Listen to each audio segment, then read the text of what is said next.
All right, we're rolling. I'm here with Steve Kusaba, who has a grand project. Do you want to tell me about it?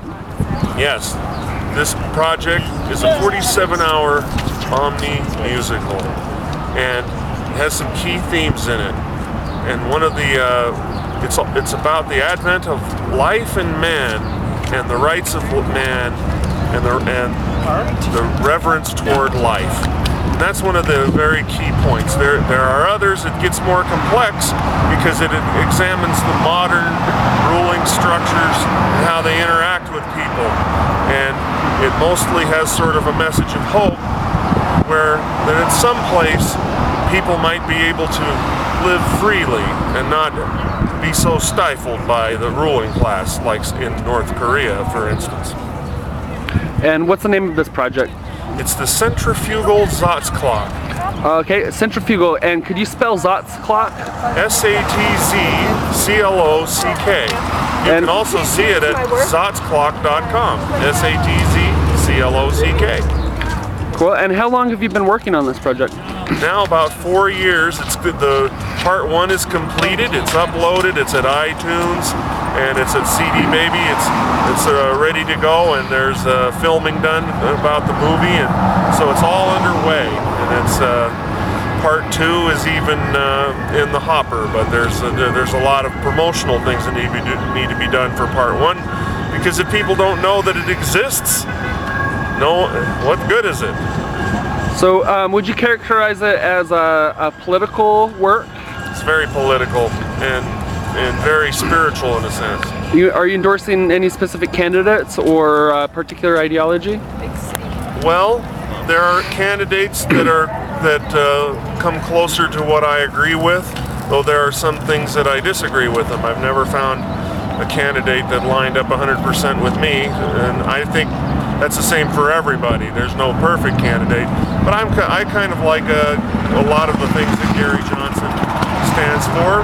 He stands for the individual and the individual's right to choice in life, and so I'm definitely behind that. Gary Johnson's the Libertarian candidate for president this year in 2012. Do you mention him or any candidate specifically in the project? No, I haven't mentioned them. It's mostly the 4 stories. In part 1, there are 4 stories and there are 4 parts to the story. And each one of the 4 stories tells the same tale. It's saying the same thing, but in a totally different way.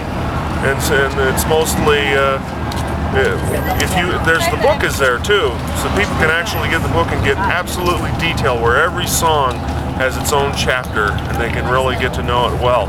So part 1 is out, and it's 6 CDs, is that correct? Yes. And how many parts are there total? There are 4 parts. The whole thing is in 4 parts. So part 1 is just up, and part 2 is in the hopper, sort of waiting for production. And then 3, 4, and then the whole thing will be over. And we'll be making movies prior to that. And the other parts, will they be of a similar length, about 6 CDs, or? Well, the part 1 was almost 7 hours, but part 2 is going to be more like 20 hours.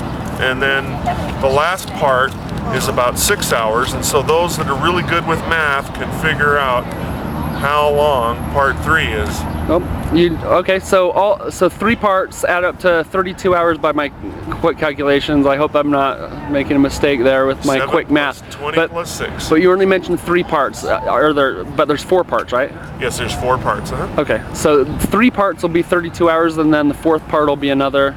Well, actually, part 1 is almost 7. So, and then part 2 is 20, and then part 4 is 6. So it's part 3 that you have to do the math for.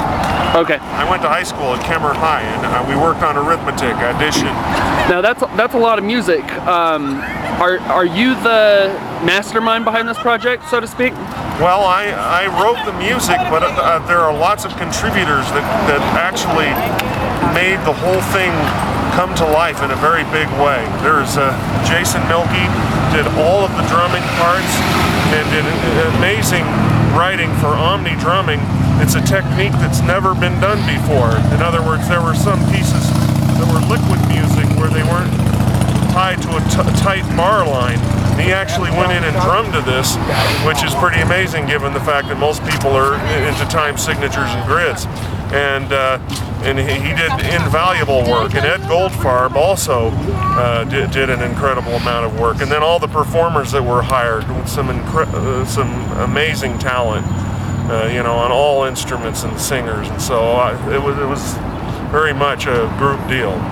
So you have some famous or semi-famous artists on this project, don't you? Yes, I do. I actually have Dweezil Zappa, for instance, played guitar on Release the Memes, and he actually is on the website, his photo is, and Steve Vai played on We Run This Place, and we've got Billy Holting, Mike Miller played also on it. We've got Vinny Colaiuta was on it, world's best drummer. We've got Chad Wackerman. It goes on and on and on. It's a who's who list of really incredible players, and there's some performances that are stunning. So how did you reach out to all of these people that collaborated on this project? Well, one by one. It was just, you know, it was contacting them one by one, and that's pretty much how it had to be done. And locally, we went to the University of Utah opera class, and some of the singers from there did some pretty amazing stuff. Now, were all those artists that you just mentioned in Salt Lake City, or did they fly in, or did they collaborate through the internet? Well, we had some recording sessions were in California, so most of the recording occurred in either Salt Lake or California. Did you go to California for this?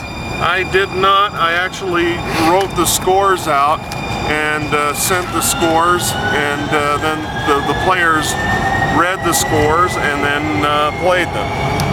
What's your background in music?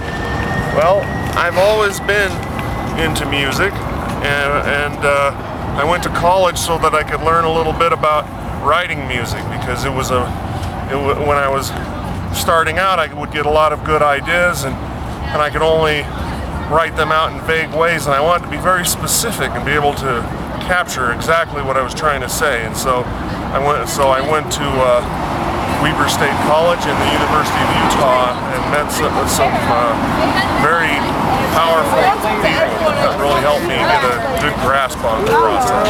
What would you say, who would you say are your major musical influences? Well, this is Omni, and I'd have to say that it incorporates every named classical composer. There's homages to all of them, little quotes of their style and what they would say, and pop music and jazz. It's music that's about all the music, that no style could be left out, and a lot of textures leak into each other. So there's textures from many different styles, and then writing procedures of certain styles superimposed into other textures. So it very much bleeds into each other, so that it's a very modern, liquefacious sound. And then there are some, you know, pretty straightforward stuff where there's just sort of a pop song or a classical piece. They're separated too. So it's all these things are represented, and electronic music too. So is rap music incorporated into your style at all? Yes. In fact, there's actually, prior to the Satz plot, there's a lot of rap music too. There's the Alban Berg Disco. That's a rap with 12-tone row music in the background. And I even made a rap song that would get banned, because I felt it was important to represent that too. On this project or on a previous project? No, on a previous project. One of your rap songs got banned? Well, no, that song would be banned because it's I hope you censor this out. I'll tell you the title. The title's even offensive. If I have to censor it out, please just no. Don't say it. Yeah. Not if I have to censor it out. Yeah. Whatever you say, I intend to upload. Okay. Okay. Fantastic. Okay. But I was just to let you know that we go into rap too. Renaissance music, you name it, anything it goes. So what do you mean? Fela Kuti. What do you mean by the song would be banned? It hasn't been published. I know I haven't. I put it out because I figured it would get banned. So why put it out? Okay. But I think you'd like it. Okay. Is there anything else you'd like to say about your project? Well, there's probably a lot that can be said, but I think this is a pretty good start. I appreciate it. Thank you for interviewing me. Oh, thank you for the interview. Okay, excellent.